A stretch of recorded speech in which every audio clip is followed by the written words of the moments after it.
Momento eu gostaria de fazer uma breve reflexão com respeito do que é a igreja e qual é o papel dela neste mundo.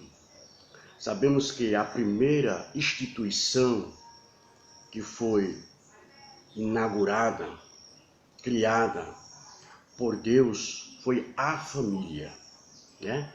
A Bíblia nos diz quando Deus criou todas as coisas pelo poder da sua palavra, ele chegou à conclusão de que formar o homem também. Então o homem passou a ser a coroa da criação de Deus. O homem passou a ser representante de Deus, porque Deus o criara conforme a sua imagem e semelhança. O homem foi criado já um ser perfeito em seu caráter, em sua personalidade e na sua inteligência. Como prova disto, o homem também participou na criação de Deus. Quando Deus chamou Adão e mandou que Adão colocasse o nome de todos os animais. E a Bíblia diz que tudo aquilo que Adão colocou, isso foi. Aí vemos como o homem é importante. No entanto, a Bíblia diz que Deus disse que não é bom que o homem estivesse só, né? O homem não poderia ser um ser isolado, ele tinha que viver em sociedade. Então, Deus assim formara a sua esposa, a sua mulher, né? Tirando uma das suas costelas, Adão teve um sono profundo e quando ele se acordou, Eva tinha sido formada. E ele foi o primeiro profeta, ele profetizou. Esse é osso dos meus ossos e carne da minha carne, né? Então se uniu, e a Bíblia diz que deixará o homem, seu pai, sua mãe, e se unirá a sua mulher, e serão ambos uma só carne. Então quem instituiu a família foi Deus, né? Deus criara macho e fêmea. Então a família foi a primeira instituição sendo criada, estabelecida por Deus. E em segundo lugar, nós vemos que a igreja também é uma instituição que foi instituída por Deus, né? O que é a igreja? A igreja são todos aqueles que são compostos daquelas pessoas que nasceram de novo ao ouvir o Evangelho de nosso Senhor e Salvador Jesus Cristo. Deus assim quis criar um povo pelo qual esse povo fosse propagador da sua palavra. Sabemos que outrora Deus tinha formado também uma nação, que foi a nação israelita. Dentre os povos, Deus criou uma nação, que foi Israel.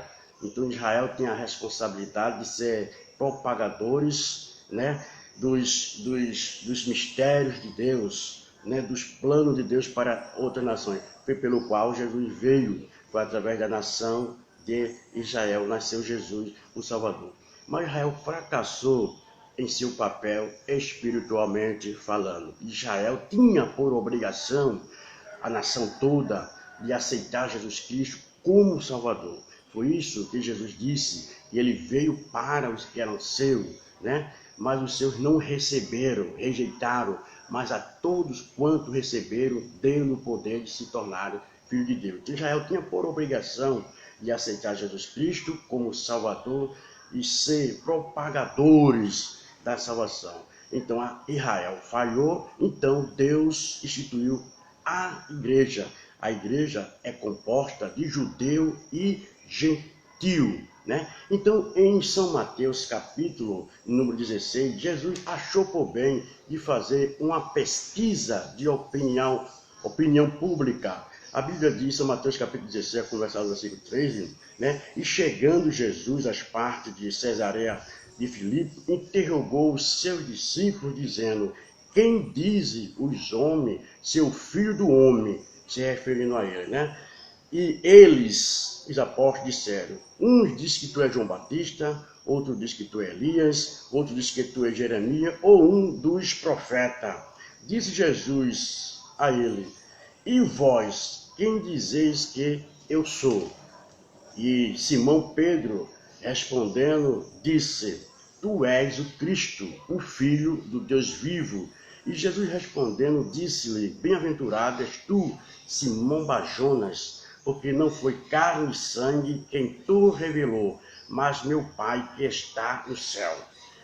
Pois também eu te digo que tu és Pedro, e sobre esta pedra edificarei a minha igreja, e as portas do inferno não prevalecerá contra ela. As portas é plural, ou seja, todas as investidas que iria se levantar contra a igreja, toda força não iria prosperar contra a igreja.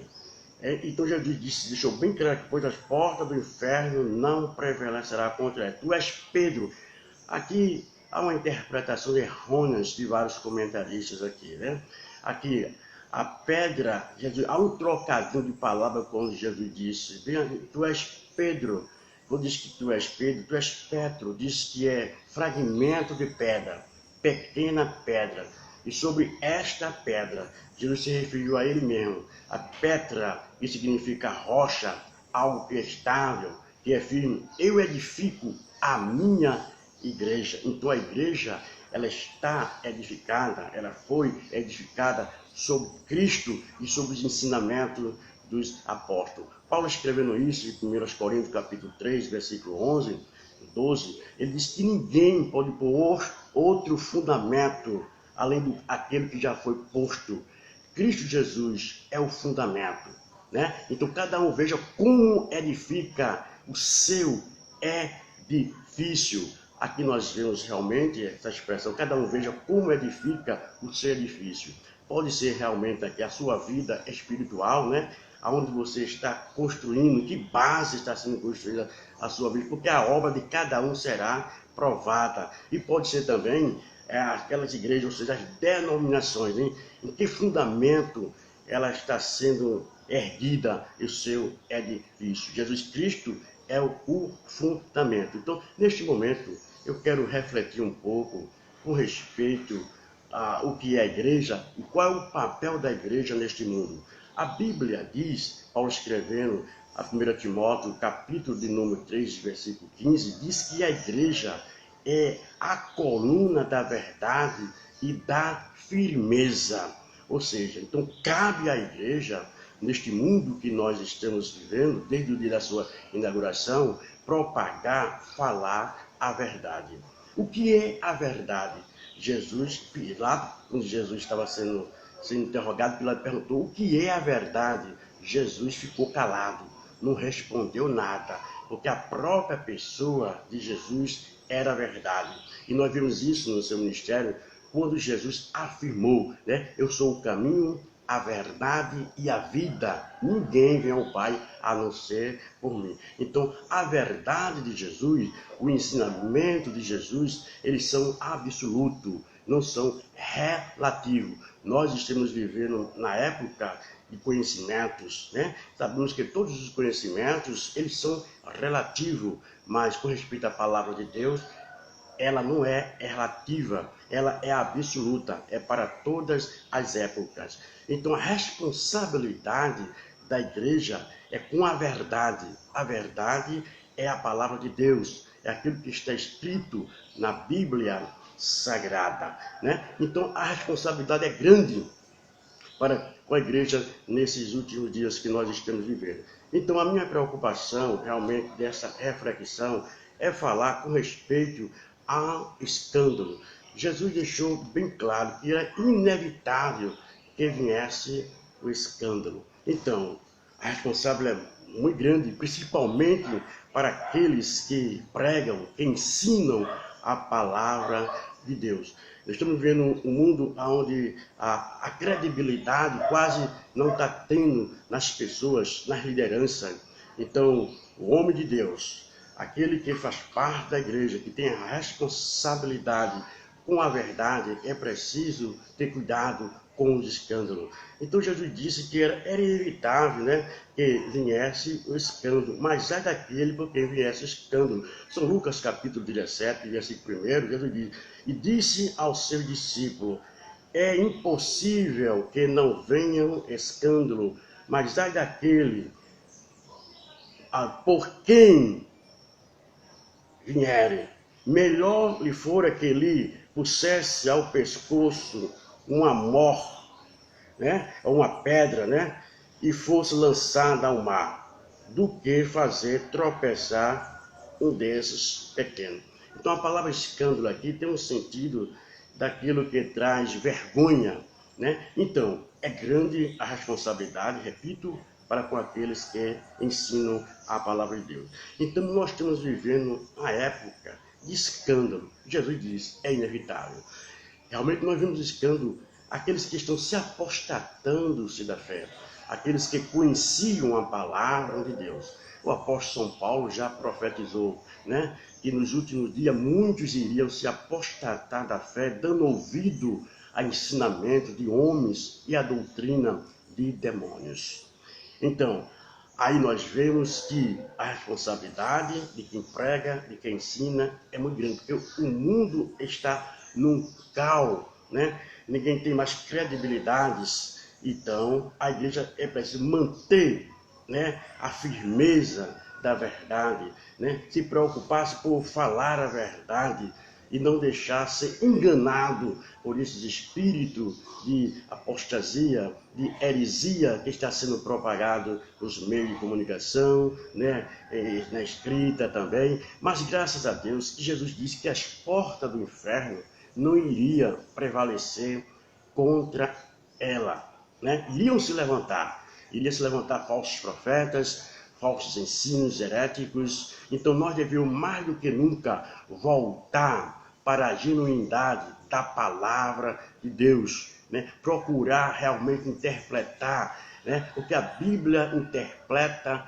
por si mesma. Devemos ter muitos cuidados com o comentário, né, em rodapé de Bíblia, que pessoas às vezes querem substituir a revelação da palavra de Deus por supostos comentários que são recheados de heresias. Então que nós podemos voltar, né, a meditar, né, na palavra de Deus, pedir orientação, iluminação do Espírito Santo de Deus para compreender a palavra de Deus, para não criarmos heresias, porque a Bíblia não é de particular interpretação, porque não foram escritas por vontade própria, é verdade, foram homens falhos, mas a inspiração é divina. Eles falaram, eles escreveram, movido, inspirado pelo Espírito Santo de Deus. Então a Bíblia é digna de confiança. Jesus não deixou nenhuma outra nova revelação para esses últimos dias, não. Só tem uma revelação, que a Bíblia é a palavra de Deus. Deus fala para o homem hoje é através da sua palavra escrita, é claro. A Bíblia diz que antigamente Deus falou aos pais de diversas maneiras pelos profetas, né?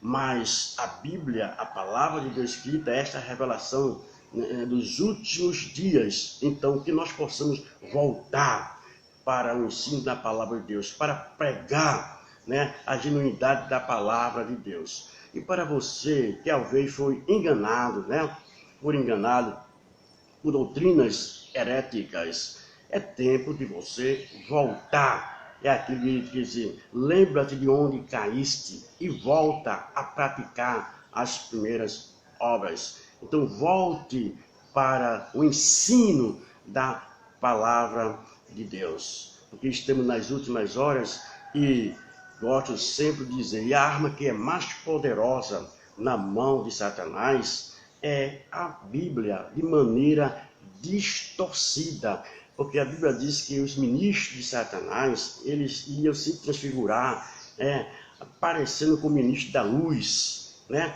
Quer dizer, com aparência de verdade, mas embutida está as suas heresias, né?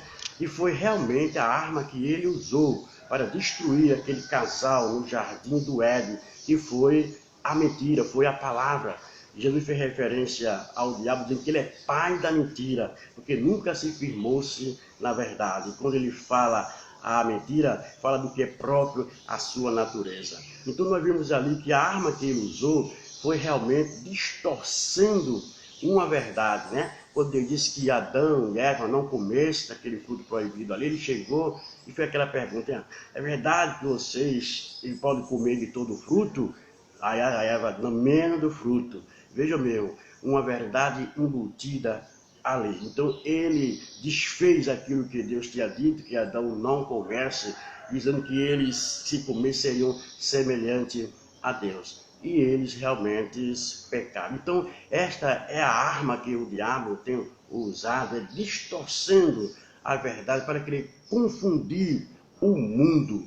Mas graças a Deus que o Espírito Santo de Deus, que é o Espírito da verdade, que ilumina em toda a verdade, que guia em toda a verdade, está com a igreja, está na igreja, vigiando e levantando aqueles que são compromissados com a palavra de Deus para falar através dos meios de comunicação. Graças a Deus que Deus está trazendo um despertamento para a sua palavra, que levantado as pessoas compromissadas, com responsabilidade de expor o ensinamento de Cristo. São dias difíceis, onde as forças das trevas têm tentado enganar, trazer confusão, mas jamais irá prevalecer, porque Jesus foi quem disse que as forças do inferno não iriam prevalecer contra a sua igreja. A igreja, ela foi instituída para vencer, e ela já é mais do que vitoriosa, porque Jesus